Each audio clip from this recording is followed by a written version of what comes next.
महाप्रभु की कृपा नहीं होती, आज सद गोस्वामी पादों का अनुग्रह नहीं होता, तो ये कलिकाल आज कहां से कहां हमें बहा कर ले जाता। इतने मंदिर, इतने ग्रंथ, इतने संत, इतने महापुरुष के होते हुए भी ये वृत्तियां बहुत चंचल हैं, बार बार संसार की ओर, व्यवहार की ओर, दुर्व्यसनों की ओर ले जाती हैं। कलिकाल में दुर्व्यसन सहज हैं, भजन कठिन है। जब आप भजन में बैठोगे आलस्य सताएगा। ऐसे ऐसे वृद्ध हैं 1 घंटा सत्संग में नहीं बैठ पाते, लेकिन घर में मामा और चाचा के साथ जब ताश खेलते हैं तो 9 बजे से लेकर रात में 2 बजे तक पैर भी नहीं बदलते। अच्छा आओ ना, एक बाजी और, एक बाजी और। जब बैठकर शतरंज खेलने बैठते हैं 4-4 घंटे हाथी और घोड़े दौड़ते रहते हैं, वजीर और बादशाह और पैदल इधर से उधर होते रहते हैं, दर्द नहीं होता। लोग होटलों में 1 कॉफी 1 कप चाय पीते हैं, 3 घंटे में शिप शिप करके, हाँ तू बता तेरा बिजनेस क्या हुआ, तू बता तेरी लड़की के कैसे रिलेशन है, तेरा दामाद ठीक है। 1 कप चाय 4 घंटे गुजार देते हैं, लेकिन 1.5 घंटा कथा में बैठना बड़ा कठिन काम है। 2 घंटे के बाद सूरत देखो, ऐसा लगता है जैसे 10 किलोमीटर दौड़ के आए हैं क्या। पलकें भारी हो रही हैं, सुस्त हुए जा रहे हैं। कई दोस्त तो ऐसे हैं, एक बीच में एक किनारे, सबसे लास्ट पर वो इशारा कर देता है भोजन तैयार है आ जाओ महाराज। क्योंकि कथा के बाद रस हो जाएगा, फिर बहुत टाइम लगेगा खाने में, इसलिए देन बेटर गरम गरम काजू के चट्टी तो ऑनलाइन में खड़ा हो। महाराज बता रहे थे कल हमको, सॉरी नाम नहीं ले रहे आपका, बोले हमारा क्षमा कर दें, ऐसा करना अपराध तो नहीं है। लोगों की अपने अपने सबके संकल्प हैं, विचार हैं, सोच है, लक्ष्य क्या है, बस 2 रोटी पहले खा लें, कोई बढ़िया सा ये हो जाए, ये हो जाए। इसलिए इस संपूर्ण कथा के बदले में मैं तो बहुत ही साधारण, बिना पढ़ा लिखा ब्रजवासी राधा रमण जी के चरणों का दास, डिम्पी जी, अशोक जी, गुड्डल जी, नागेश्वर जी, महाजन जी और आप सभी लोग पसंद करके हमें ले आते हैं और कृष्ण कथा सुनाने की सेवा हमको दे देते हैं। ये परम सौभाग्य की बात है। लेकिन संपूर्ण कथा के बदले में आपसे हमारी करबद्ध यही दक्षिणा समझ लीजिए, पारिश्रमिक समझ लीजिए, और किसी को यहाँ कोई भेंट देने की जरूरत नहीं है। आप जिस स्थान पर रह रहे हो वह सर्वोत्तम स्थान है। ये इस्कॉन मंदिर में जाके आप जो दान देना हो जरूर करो।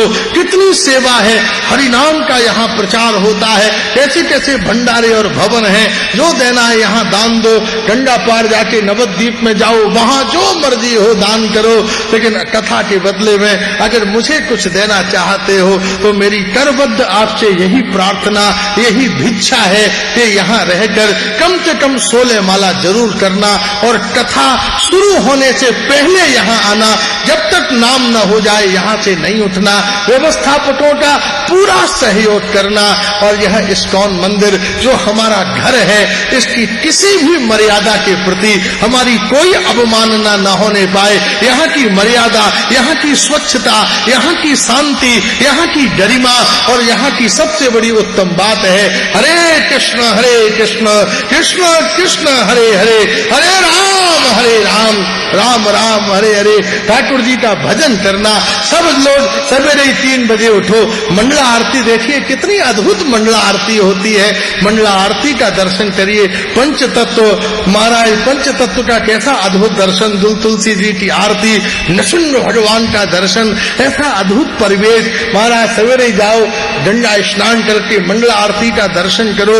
मंदिर में बैठकर, यहाँ पंडाल में आकर, यहाँ का कण कण ठाकुर जी का प्रदेश है। अपनी अपनी माला झोली लेकर मौन होकर केवल भगवान के नाम का स्मरण करो, जप करो।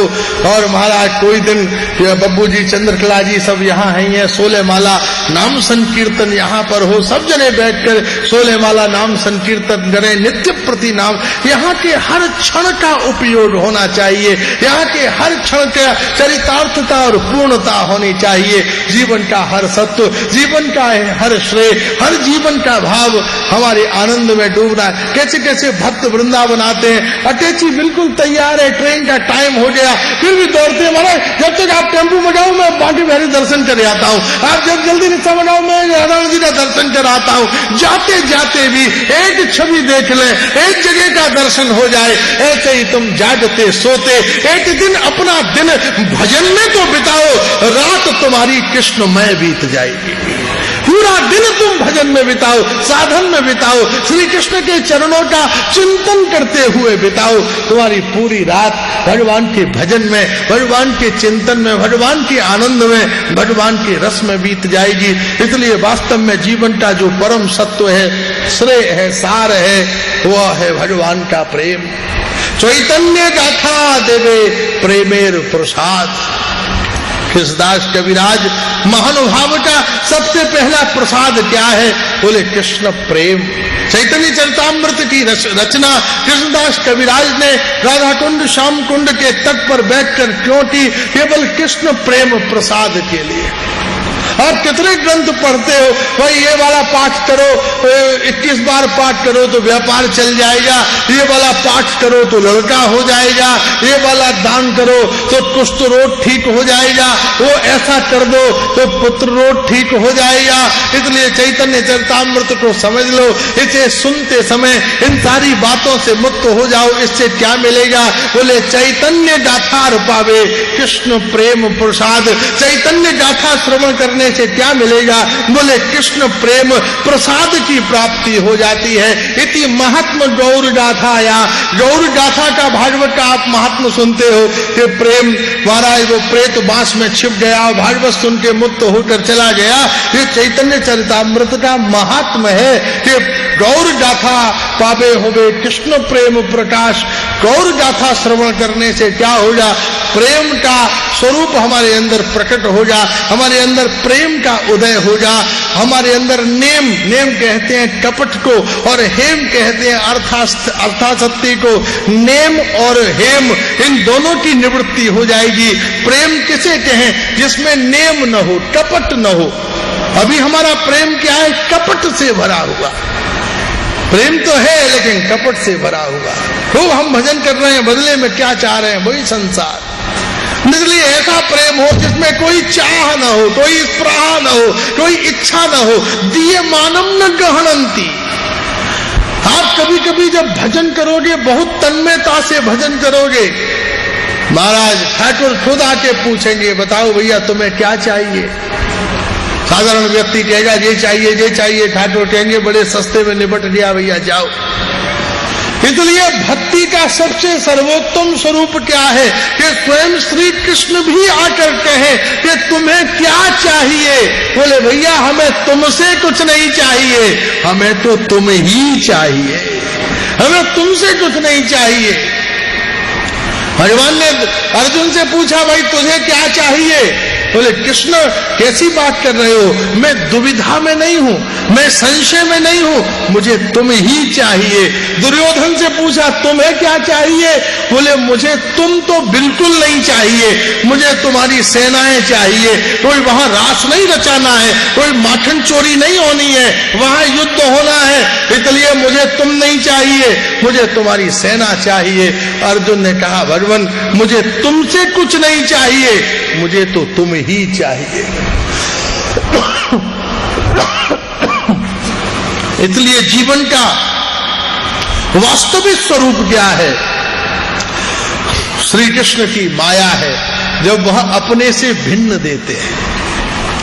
जब श्री कृष्ण से भिन्न मिले, बड़ी छोटी सी बात आप अपने पल्ले बांध लीजिए कि श्री कृष्ण से जब भिन्न मिले तो वो श्री कृष्ण की माया है, और जब श्री कृष्ण स्वयं मिले वह राधा रानी की कृपा है। जब श्री कृष्ण से भिन्न जो मिल जाए, बढ़िया से बढ़िया गाड़ी, लोग मिलते हैं, हमारा ठाकुर जी कृपा से मैंने होंडा सिटी ले ली। हमने कहा भैया ठाकुर जी को क्यों बदनाम करते हो? ठाकुर जी देंगे तो पुष्पक विमान देंगे कि होंडा सिटी देंगे? इतना चीप मॉडल ऐसी बदनाम करती हो हमारे ठाकुर को। आप तो चक्रवर्ती सम्राट ने हमने चवन्नी दे दी। अरे भैया नाक काटते हो, चक्रवर्ती सम्राट और चवन्नी देगा, कम से कम एक हीरा तो देगा। तो श्री कृष्ण होंडा सिटी नहीं देते, श्री कृष्ण तो पुष्पक विमान देते हैं, श्री कृष्ण 2 मंजिल का मकान नहीं देते। जब श्री कृष्ण देते हैं तो राधा रानी की निकुंज देते हैं। इसलिए इस चक्कर में न पड़ जाना।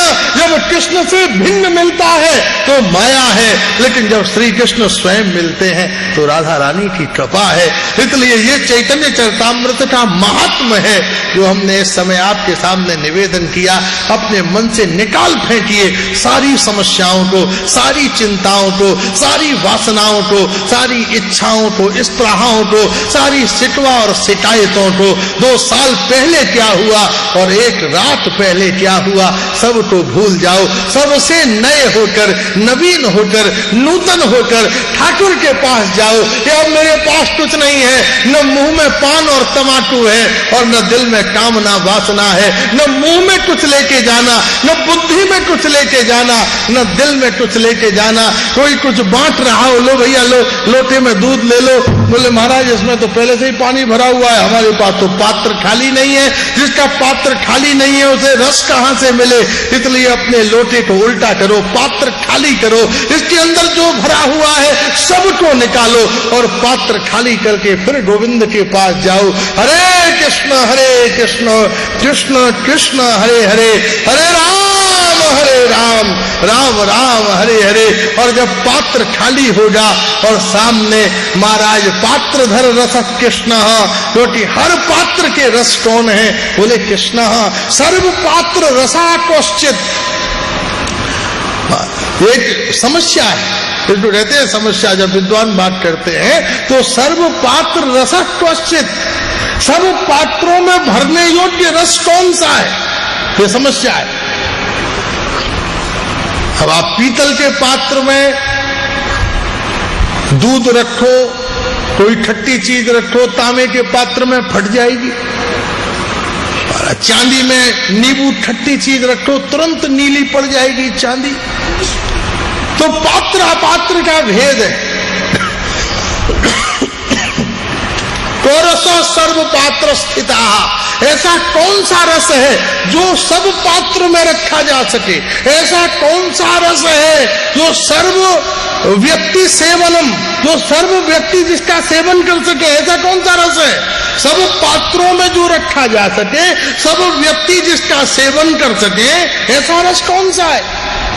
बहुत सी भोजन बनाई है, किसी को कह रहा है हमारा कड़ी रोटी थी, दांत में दर्द हो गया, कोई कह रहा है महाराज हमारा डाइजेशन बिगड़ गया, कोई कहता है बड़ा चंगा, बड़ा बढ़िया, बड़ा आनंद आ गया। किसी को कुछ चाहिए, किसी को कुछ चाहिए। तो ये प्रश्न गर्ग संहिता में ये प्रश्न किया, कौन सा रस है जो सबरे पात्रों में रखा जा सके और कौन सा रस है जो सबरे व्यक्तियों को पिला सके? बोले एक रसतः कृष्ण भक्ति, केवल कृष्ण भक्ति है जो सब पात्रों में रखी जा सकती है। कृष्ण भक्ति है जो सब जीवों को पिलाई जा सकती है। सर्व जीव सुखावह, सब जीव को सुख और हित की प्राप्ति हो जाएगी। इसलिए कृष्ण भक्ति, कृष्ण रस भाविता मति, क्रियताम यदि ततोपि लभ्यते, लौल्य मात्रमपि मूल्य में कलम, जन्म कोटि सुकृतैर न लभ्यते। रूप गोस्वामी पाद भक्ति रसामृत सिंधु में कह रहे हैं, कृष्ण रस भाविता मति, क्रियताम यदि ततोपि लभ्यते, लौल्य मात्रमपि मूल्य में कलम, जन्म कोटि सुकृतै न लभ्यते। श्री कृष्ण के चरणों में प्रेम करने वाली बुद्धि जहां से मिले वहां से ले लेना, क्योंकि जन्म कोटि सुकृतै न लभ्यते। 1 करोड़ जन्मों के पुण्यों से भी वो मिलने वाली नहीं है, वो बहुत दुर्लभ है, वो बहुत ही दुष्प्राप्य है। इसलिए यह सुयोग हमारा बना है।